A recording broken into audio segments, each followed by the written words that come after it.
Guys आज हम झींगे पकड़ने आए थे। 1-2 घंटे बाद तुम लोग को कितना झींगा मिला उतना दिखाता हूँ सब। अब ये थैली में डाल देते।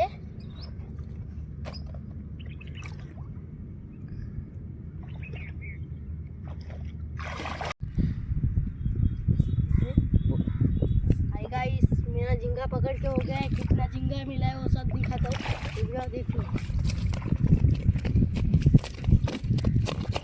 विशाल भाई ने तो बहुत मदद की है भाई। इतना सारा झींगा अकेला अकेला पकड़ लेते हैं विशाल भाई। दिख गए 50। लाइक और सब्सक्राइब कर देना। बाय।